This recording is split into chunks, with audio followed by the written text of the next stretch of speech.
हम इस वक्त जिन लोगों के बीच बैठे हैं वो सब लोग देश के सबसे अच्छे टेक्निकल इंस्टीट्यूट आईआईटी और एनईईटी से पास शिक्षक हैं। और आप देखेंगे ये दिल्ली में धरने पर बैठे हुए हैं। सोचिए, आईआईटी का पास आउट गोल्ड मेडलिस्ट धरने पर बैठा है, तो क्यों धरने पर बैठा है?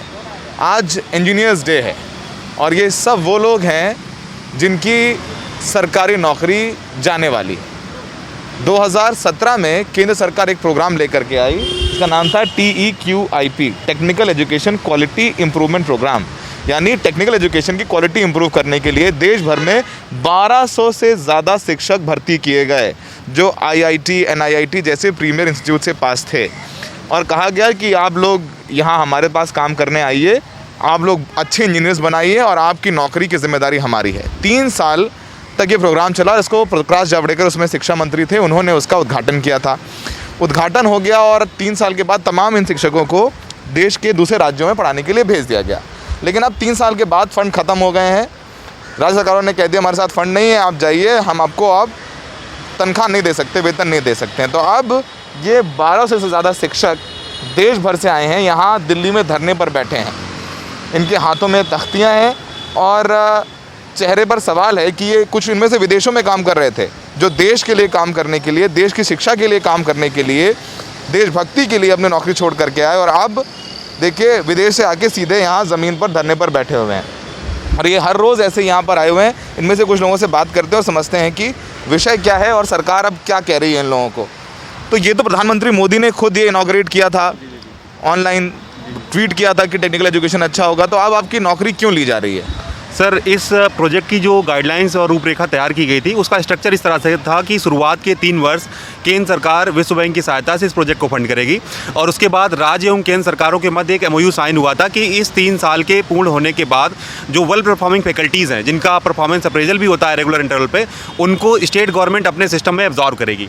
इस MOU को साइन किया गया था और ऐसा जब 3 साल हो गए, ऐसा नहीं हुआ। केंद्र सरकार ने कई बार लेटर्स खुद लिखे हैं राज्यों को कि जो MOU साइन हुआ था उसको आप इम्प्लीमेंट करें, इनको एब्जॉर्व करें। जब ये काम पिछली बार नहीं हो पाया तो 5 महीने पहले भी हमको यहाँ पर आना पड़ा था। उस समय जो शिक्षा मंत्री थे उन्होंने हमारी बात को सुना और ये बोला कि हम आपका प्रोजेक्ट जो है उसको एक 6 महीने का विस्तार दे रहे हैं, इसमें हम आपका MOU इम्प्लीमेंट करा करके आपकी समस्या का पूर्ण निवारण कर देंगे, आपको दोबारा यहाँ नहीं आना पड़ेगा। लेकिन मुझे ये कहते हुए बहुत दुख हो रहा है कि ऐसे इंजीनियर्स डे पे हम सभी लोग हैं जो खुद इंजीनियर्स हैं और हम लोग इंजीनियर्स। नाम क्या है और कहाँ पढ़ा? मेरा नाम अनुराग त्रिपाठी है और मैं यूपी के Bundelkhand institute of engineering and technology Jhansi में मैकेनिकल इंजीनियरिंग डिपार्टमेंट में कार्यरत हूँ और मैंने यहीं IIT दिल्ली से मास्टर्स किया हुआ है। IIT हैं आप और यहाँ सड़क पर बैठे हुए हैं। सर, अपनी बात को हम रखने के लिए हमें यहाँ बैठना पड़ रहा है, ये बहुत दुखद बात है सर। IIT दिल्ली जो सबसे प्रीमियर इंस्टीट्यूट है, वहाँ से अनुराग पास आउट हैं और यहाँ नौकरी जाने के लिए सड़क पर दिल्ली में मंडियों से बैठे हुए हैं।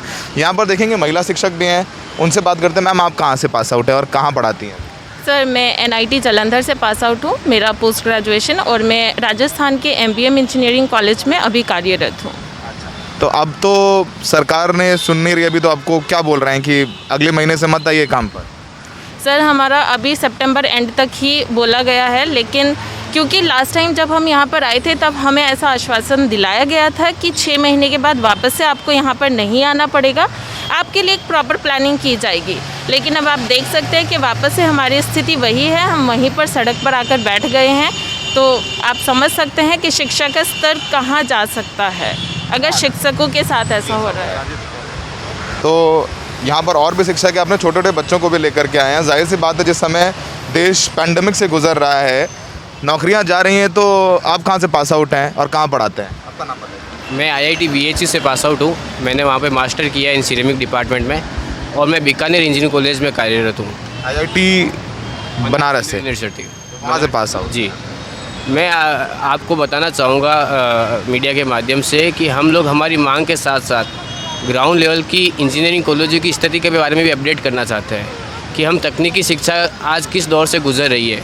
विद्यार्थी ही नहीं, शिक्षक इस व्यवस्था से बाहर होता जा रहा है। उन कॉलेजों की सिचुएशन जहाँ पर विद्यार्थी है शिक्षक नहीं है, 60% से ज़्यादा वैकेंसी खाली है।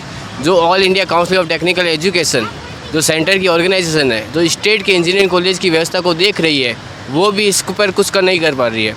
तो हम अपनी मांग के साथ साथ उस तमाम व्यवस्था को, तकनीकी शिक्षा की व्यवस्था को बताना चाह रहे हैं जो किस रूप में गुजर रही है अभी। प्रधानमंत्री मोदी ने प्रधानमंत्री मोदी ने इनका ये जो पूरा प्रोग्राम था उसका इनॉग्रेट किया था। उसके बाद से 3 शिक्षा मंत्री बदल गए हैं और हर शिक्षा मंत्री को ये अपनी बात समझाते हैं। प्रकाश जावड़ेकर थे, फिर निशंक साहब आए और फिर अब यहाँ पर आ चुके हैं धर्मेंद्र प्रधान। अब उनको भी समझाया तो आश्वासन मिल रहा है। क्या बोलना चाह रहे थे अनुराग?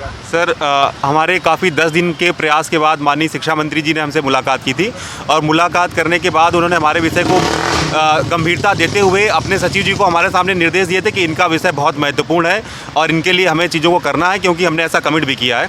लेकिन ये दुखद बात है कि हमने उसके बाद हम घर चले गए वापस और अभी हम मंत्रालय में उनसे मिलने का, अपनी प्रोग्रेस ऑब्जर्व करने का प्रयास कर रहे हैं। तो इस बाबत हमें कोई भी कुछ भी आश्वासन या कोई भी एश्योरेंस नहीं मिल पा रहा है कि आपके विषय पे काम हो रहा है। ये आश्वासन नहीं मिल पा रहा। देखिए ये लोग यहाँ ज़मीन पर बैठे हैं, ये IIT और NIT से पास लोग हैं, बच्चे हैं और सबके सब शिक्षक हैं जो कि पढ़ाते थे। सब हाथ में तख्ती लिए हुए हैं और ये देश भर के बेहतरीन इंजीनियरिंग कॉलेज में पढ़ाने वाले शिक्षक है सरकारी, जो अच्छे इंजीनियर्स प्रोड्यूस करना चाहते हैं। लेकिन जब नौकरी नहीं रहेगी, घर में खाने कोई नहीं रहेगा तो कैसे चलेगा? आप कहाँ से पास आउट है? आपका नाम क्या है? सर मैं पोस्ट ग्रेजुएट हूँ IIT ISM धनबाद से। IIT ISM Dhanbad, IIT Dhanbad. और अभी मैं पार्ट टाइम PhD भी कर रहा हूँ NIT श्रीनगर से। पढ़ाते कहाँ पर हैं? मैं उत्तर प्रदेश के कॉलेज MJP रोहिलखंड यूनिवर्सिटी में अभी कार्यरत हूँ। अब तो अगले महीने का क्या प्लान है? सितंबर के बाद तो बोल दिया है भाई हम नहीं कर पाएंगे, अक्टूबर से क्या करेंगे? सर एक चीज़ तो मुझे अपने आप में क्लियर है, हम लोग पढ़े लिखे लोग हैं, बहुत अच्छी जगह से हम शिक्षा प्राप्त करी। मुझे ये पता है कि आज से 30 सितंबर के बाद मैं बेरोज़गार हो सकता हूँ पर बेकार नहीं हो सकता। बट क्योंकि हमने अपने जीवन के बहुत महत्वपूर्ण 3.5 साल इस नौकरी में दिए हैं, हमने जितने भी स्टूडेंट्स हैं उनको as a teacher, as a mentor जितना भी गाइड कर सकते थे किया है, अपना बेस्ट दिया है। और हमने सिर्फ स्टूडेंट्स के लिए नहीं, जिन कॉलेजेस में हम कार्यरत हैं उनकी शिक्षण गुणवत्ता को बढ़ाने के लिए, चाहे वो रिसर्च हो चाहे एकेडमिक हो, जो कर सकते थे किया है। लेकिन अब सरकार नहीं सुन। अब जब सरकार का बारी आई है तो सरकार नहीं सुन रही है, तो इससे हम लोग बहुत निराश हैं। तो यही तस्वीरें हैं, इन सब के बीच में मोदी जी की फ़ोटो लगा करके यहाँ पर ये लोग बैठे हुए हैं ज़मीन पर। और ये IITians और नीट लोग बच्चे तैयारी करते हैं 10वीं से कि उनको IIT में एडमिशन लेना है, कोचिंग करते हैं। और IIT में एडमिशन लेने के बाद अगर सरकारी नौकरी मिलने के बाद भी इन्हें नौकरी बचाने के लिए सड़क पर बैठना पड़े तो समझिए कि वाकई में शिक्षा का क्या हो रहा है और शिक्षा को लेकर के सरकार कितनी गंभीर है। क्योंकि अगर ये IITians बेरोज़गार होते हैं तो इसका प्रभाव उन लाखों इंजीनियरिंग कॉलेज के बच्चों पे पड़ेगा जो इंजीनियर बन के देश का नाम रोशन करना चाहते हैं। सहयोगी शशिकांत झा के साथ दिल्ली में सौरभ शुक्ला, NDTV इंडिया।